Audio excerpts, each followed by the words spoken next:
A woman has every right to decide not to bear children. And how is that right exercised in relation to family life? The American Religious Town Hall meeting is now in session.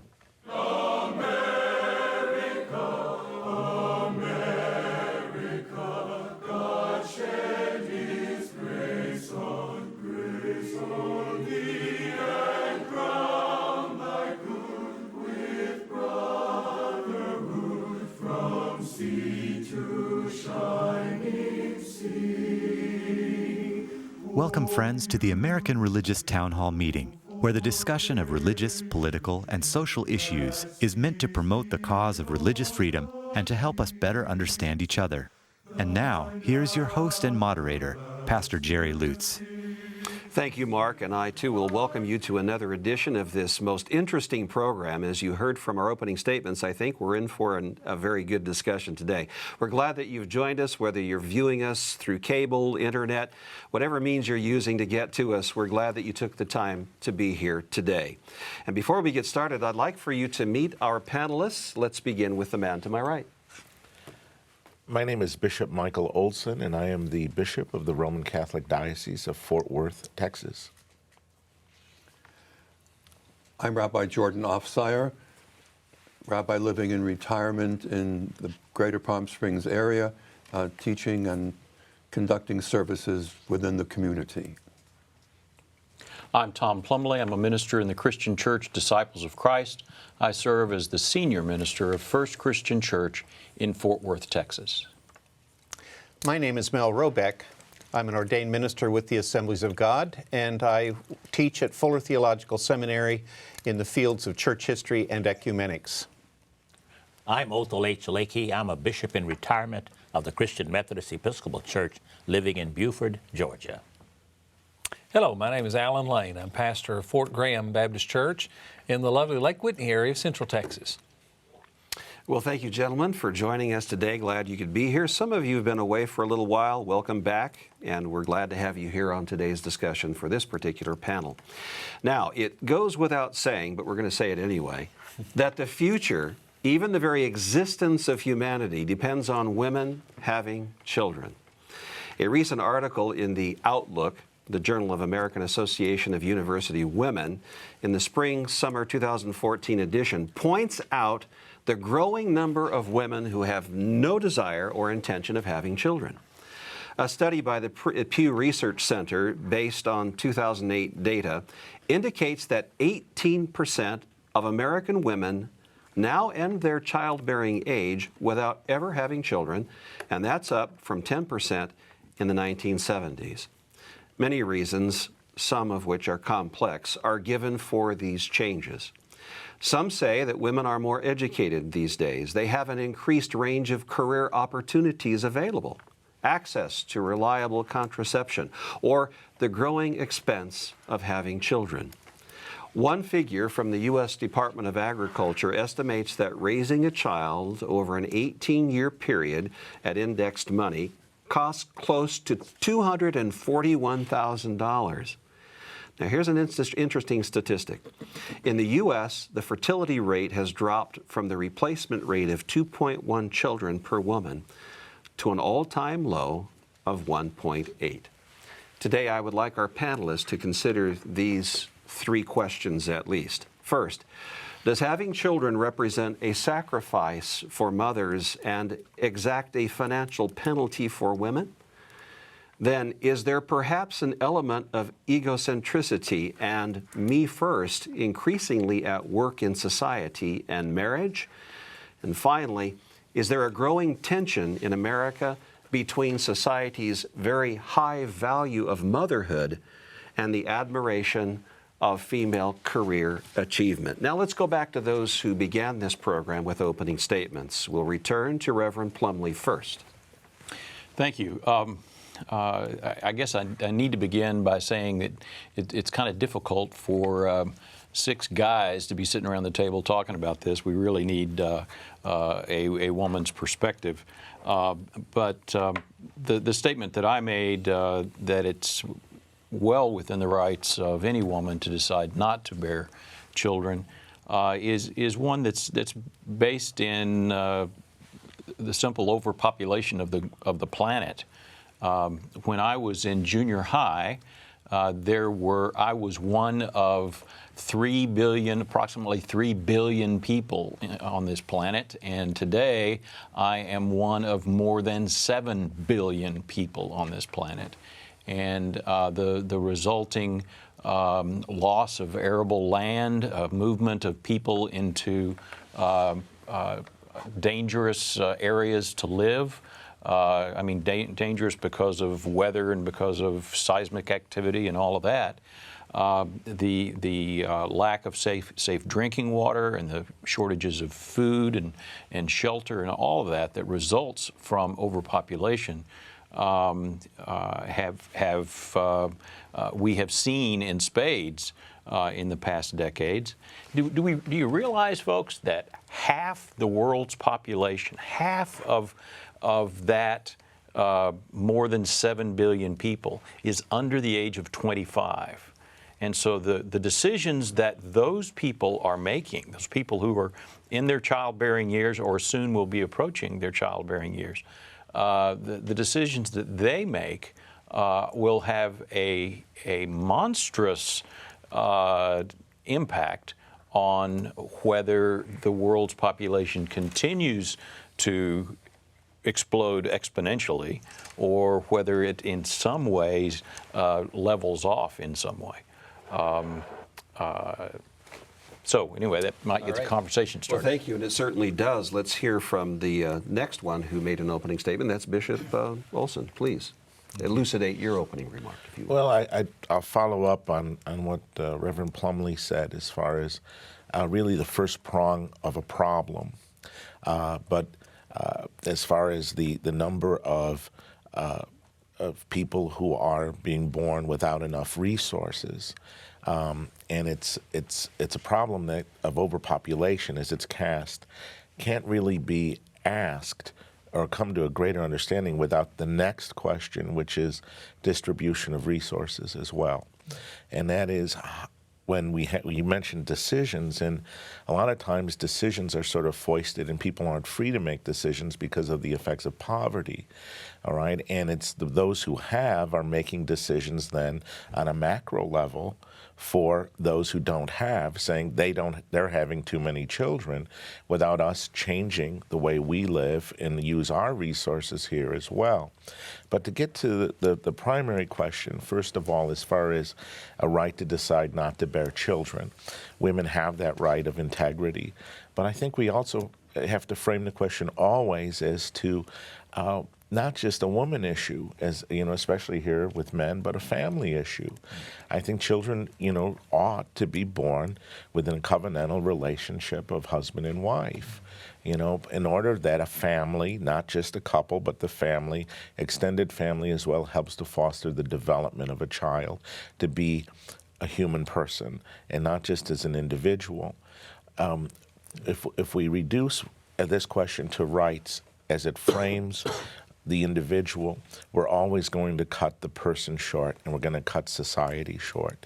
So just as much as women have an intrinsic right and responsibility, that has to be exercised within family life, and men have to step up and exercise their responsibilities of fatherhood and first of being a husband. All right, thank you very much. Now, Dr. Lane, thank you for being here today. And let's hear from you on this subject, your position. Glad to be here. Thank you. And Bishop Olson, you got a little bit controversial there when you start talking about whether or not a woman has a right to bear a child, that she ought to be considering how that child's going to be raised in terms of family life and the impact it's going to have. Let me get even more controversial. Certainly, a woman has the right to decide not to bear children. My concern is when she is currently pregnant and makes that choice. She also has a responsibility to bear in mind the impact upon that child that's unborn. And far too often, we're seeing a woman's right not to bear impact the potential life that ought to have the right to be born. But at the same time, having raised that controversial issue, I strongly support the position you took, stating that childbearing cannot just be the result of an individual choice. It must be one that's accepted, as you suggested, and I support as well, in the context of it takes two to create a child. That child needs to be the foremost concern of both parents. A family context needs to be created and protected as that child's being born, then nurtured and develops. And far too often in our society, we see that not happening. We see childbearing just happening without those consequences being considered.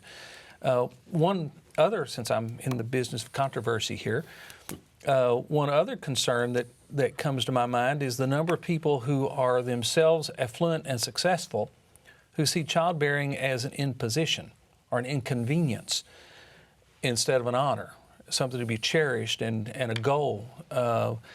I think, Tom, you brought up the point that we're this incredible explosion of population using up available resources.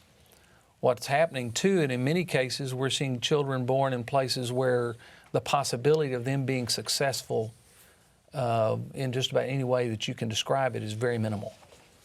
Very minimal.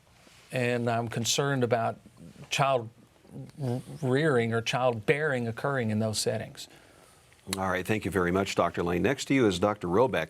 Dr. Robeck, your position, please. Yeah, Pastor Plumlee, I think, raises a good issue about the growth of population throughout the world, but it's not the only issue when it comes to this.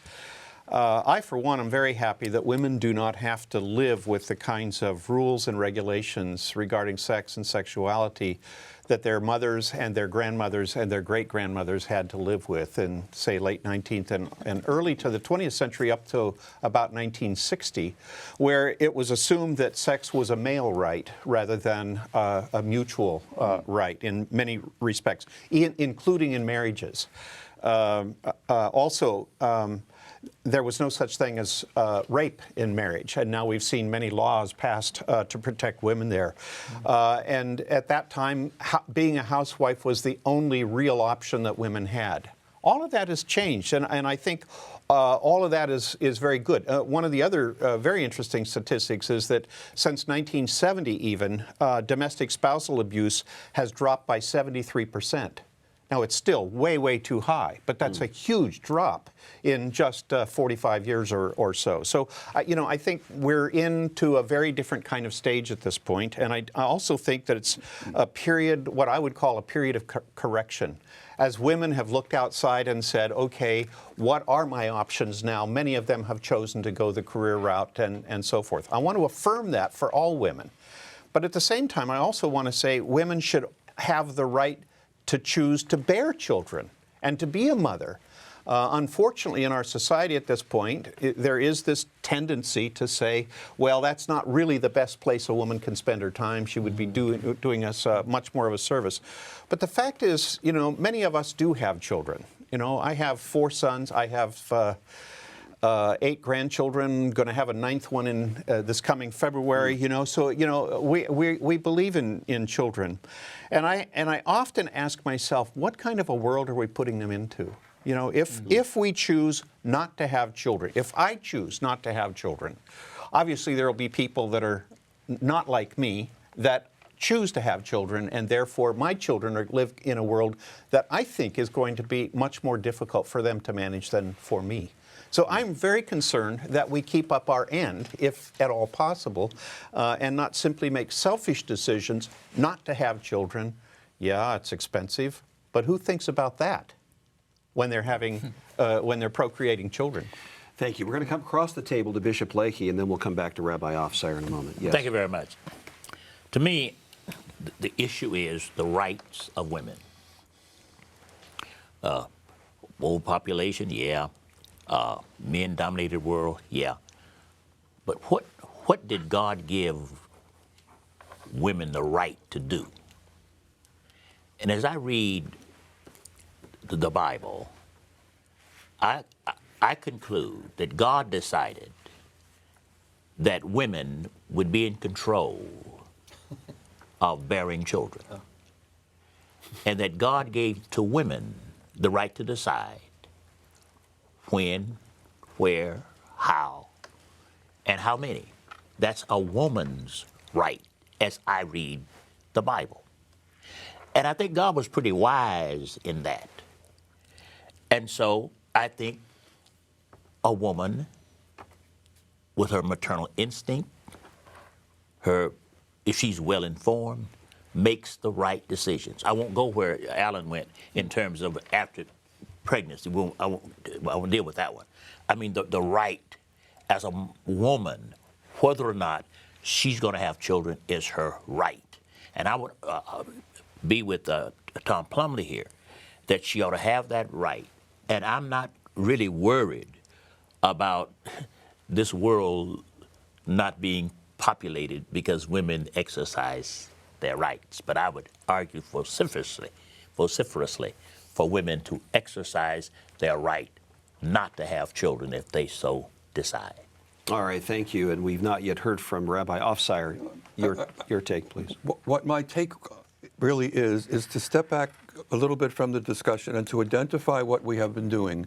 What we have been doing is broadening the context that needs to be considered when we discuss the question of childbearing, of women bearing children.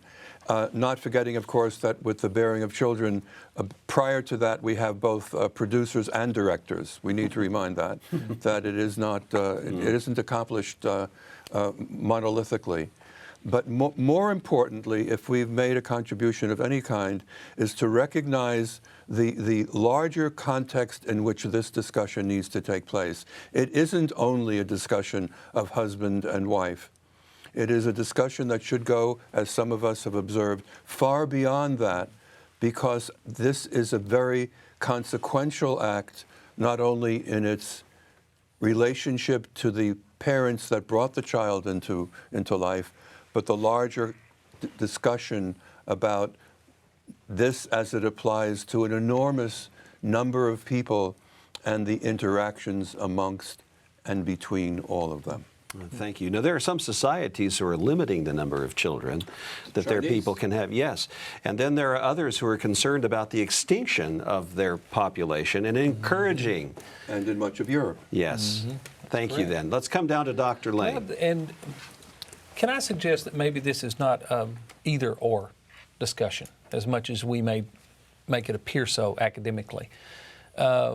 I have a daughter who's just had our first grandson, and her great challenge was she's very career oriented, a project manager in a large corporation, and they were wanting her to hurry to get back to work. She went to them and said, "I have some issues now that I didn't have before.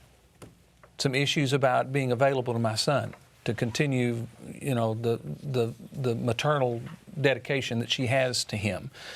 And we were having concerns about making adjustments so that the child wouldn't necessarily have to go to daycare and things like that. She went and put her career skills to work and made a presentation to her company about how they could adjust some of their rules and such, and they accommodated her. My grandson will be 10 weeks old this next week, and he's already had his first full day at work because they made adjustments so that she could do both and rather than either or, and I want to celebrate that. And I do too. All right. That's wonderful. Thank you very much. Let's come back over to Reverend Plumlee. That sparked your interest somehow. Yeah, my associate has just born her first child, and that child is at work with her every day, and she continues to do her work, and we continue to have our conferences, and the baby's there in the middle, and if I need to be holding the baby part of the time, and that's certainly that's my pleasure. Oh, that's your. But I also need to realize that child, and your grandchild, and my grandchildren, and Mel's grandchildren are going to be taking up 6 to 10 times the world's resources as the child born in almost any other place in the world. And as responsible citizens of the world, we need to take that into consideration as men and women in making those decisions. My observation about context was exactly in part that. All right, thank you. We have just a few seconds left, please. Bishop Olson. I just would follow it, is that with rights comes, what are our expectations now too, with regard to responsibilities? And I think to replace one male-imposed expectation on women with another male-imposed expectation on women isn't this day. We're going to have to close the segment on that. For a moment, I thought we were going to take out our wallets and start showing pictures of our children, but we don't have time for that. We do have a very important announcement coming up just now. Mark is going to tell us something that I think you're to be interested in. We'll be back in just a few moments. Thank you, Pastor Lutz. We hope you are enjoying today's program. If you would like to learn more about the American Religious Town Hall, please visit our website at americanreligious.org. That's americanreligious.org. There you can read about the mission and history of the program, learn about the Town Hall estates, and view past programs by clicking the appropriate menu buttons. Each week, Pastor Lutz looks forward to receiving your letters. You may write to him at the address shown on your screen. Send your letters to Pastor Jerry Lutz, American Religious Town Hall Meeting, P.O. Box 180118, Dallas, Texas 75218. That's Pastor Jerry Lutz, American Religious Town Hall Meeting, P.O. Box 180118, Dallas, Texas 75218. Thank you for writing, and thank you for watching. And now, back to you, Pastor Lutz, and today's closing statements. Thank you, Mark, and welcome back. I do appreciate the cards and letters and emails that our viewers send in, people just like you, and we also thank you for your contributions. Now, we don't often say much about it here on the program, but it does cost some money to keep this program on the air. And for those of you who are able, thank you in advance for your support and your continued prayers regarding this program. And I do look forward to hearing from you. Now we're going to go to our summary statements, and for that, let's begin with Bishop Olson. Couples have a responsibility and a right to determine the size of their family in accord to their particular circumstances. This involves women, especially as childbearers, but also men who have a responsibility as husbands, both in responsibilities and rights exercised in the covenant of family life. Any question about right to childbearing also has to be seen in light of what is the purpose and nature of the sexual relationship between men and women. Thank you. Now to Reverend Plumley. Thank you. I really appreciated Bishop Olson's last comment at the end of our larger discussion when he talked about replacing one male-imposed expectation of women with another male-imposed expectation of women. That was very well put. But I do think that given where we are and the resources that any of our children will take up in the world, we have a real responsibility to think long and hard about that decision to have children. All right, and thank you. Now to Bishop Lakey. Thank you. The other week, I went to see the movie James Brown, about James Brown. And in the movie, he sings this song, "It's a man's world, but it would be nothing without a woman or a girl." And that leads me to suggest that God put women in this world, thankfully, and the joy of motherhood is one of the blessings God gave to women. But I still maintain it's the right of women, God-given right, to decide whether or not they would enjoy that aspect of God's blessings and joy. All right, then, thank you. Let's come across to Dr. Lane. Well, the Bible records the fact that God celebrates childbearing and child rearing and child development. So much of what the Bible teaches has to do with how to develop into a soul that is responsible to God.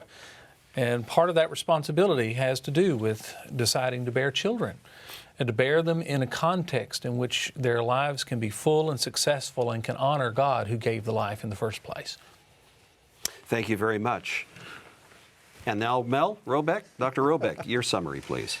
It seems to me that the creation account has two basic commands, I think, that are fairly clear. One is responsible stewardship for the earth in which we live, for all of creation, and the other is be fruitful and multiply and fill the earth. The question is, how do you apply that in the 21st century, and who makes those decisions? It does seem to me that in the first command, basically the command to be responsible stewards, we have to think seriously about all of the resources that we have. But we also need to think seriously about how those resources are being used and by whom and for what purposes, and that includes also the question of population control and who makes those decisions and how those decisions are reached. I can't imagine a world without children, and some way or another we have to find ways to meet the needs that are arising. Thank you. And now to Bishop Ofsire. Excuse me, Rabbi Ofsire. Pardon me. That's good. I've been reflecting also about be fruitful and multiply. I just would note if no women had children, there would not be any world. It wouldn't continue. That's kind of obvious. But the point that I want to make is that, and it was alluded to during the discussion, that we should have a woman in our midst, not only to talk about this issue, but whatever the issues are. And I know it's been considered, and I hope that that indeed happens. And to be fruitful and multiply, to end where I began, is an enormous responsibility. But I would remind all of us that we've gone quite far in that direction as well, to imagine the entire world with 7 billion inhabitants. Thank you very much. And you might be pleased to know the producers of our program are actively seeking the involvement of women on this panel. We recognize the importance of that, so thank you very much for that reminder. And we do want to thank you for joining us again today. We do look forward to being with you again. We certainly didn't exhaust this subject, and there's much more that could be said, but I think we took a pretty good advancement onto the subject. The Charter of the American Religious Town Hall provides that Roman Catholics, Protestants, Jews, educators, and others may appear on this program and can declare their beliefs without hesitancy. And the rest of the members of the panel will uphold and guarantee that American right to all who will appear, irrespective of race or creed, so that the rest of the world can see that here in America, we believe in civil and religious freedom, not only in theory, but in reality. And so now, friends, until next week at the same time and over the very same channel or on the internet, the American Religious Town Hall meeting stands adjourned. May the God of all of us bless all of you.